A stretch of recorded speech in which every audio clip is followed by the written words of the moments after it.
What's going on, YouTube? It's been about 2.5, maybe 3 months since I've uploaded a video. Having a lot of stuff going on, so I had to take care of all that first.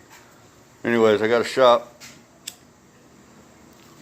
away from the house, and today I got a 2009 not F250, it's the Expedition Eddie Bauer Sport Edition with the advanced track. Has rear air. The guy brought it in with a hellacious misfire.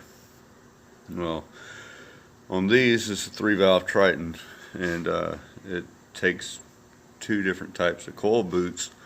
You know, you got a short one that's black or gray, and then you got the brown ones, and that really makes a difference. If you don't have the right coil boot, it's not going to get the right amount of spark.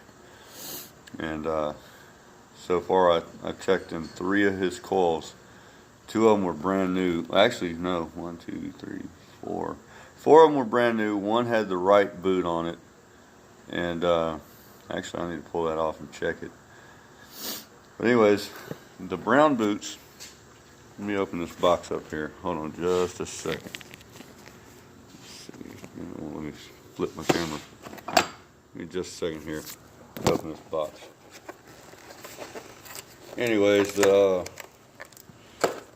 brown boots are about an inch longer than the standard boot, which comes on like a they got, I don't even know which ones they come on. Maybe like a Grand Marquis. But alright, here was one of the gray boots that I pulled off of one of the new coil packs that he had replaced. Okay, you put it up to there, look at that shit right there. It's about almost right at an inch difference in the length. And this thing had a hellacious misfire. It wasn't even giving me a PO 300 code, which is a multiple random misfire code.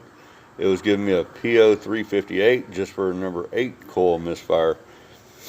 Also, when you're putting these coil packs in, you know, they bolt down to the valve cover. They've got like a little metal insert. I don't know if you can see that. A metal insert in there, and that acts as a ground for these coils. Well, if you tighten these down too tight, you're going to end up stripping the bolt out. And it's a really skinny, like 4mm bolt. You know, the shank on it's real skinny. And if you tighten them down too tight, it's going to end up pulling the threads out because it is an aluminum valve cover. So on 3 of them, I ended up having to enlarge the holes and put bigger bolts in them, just to make them to where they weren't like shaking all around. Because I could grab them and just pick them up and down, and they're just flopping around inside of there.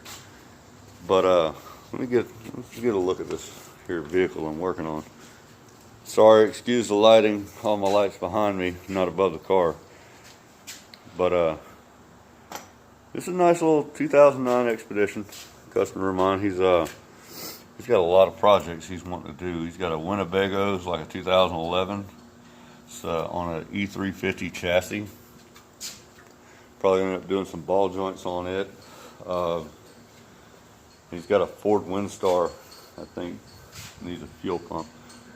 This is a nice little vehicle here, man.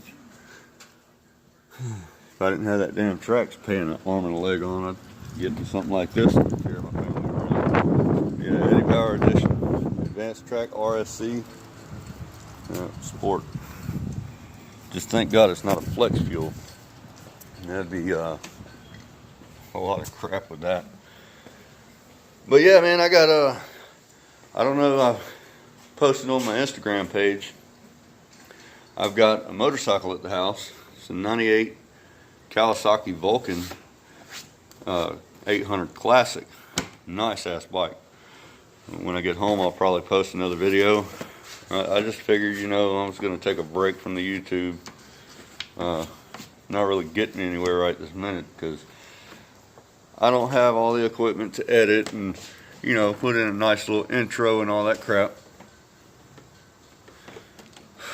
But, you know, it seems like every time I get a vehicle to do some work on, or maybe doing a little customizing to,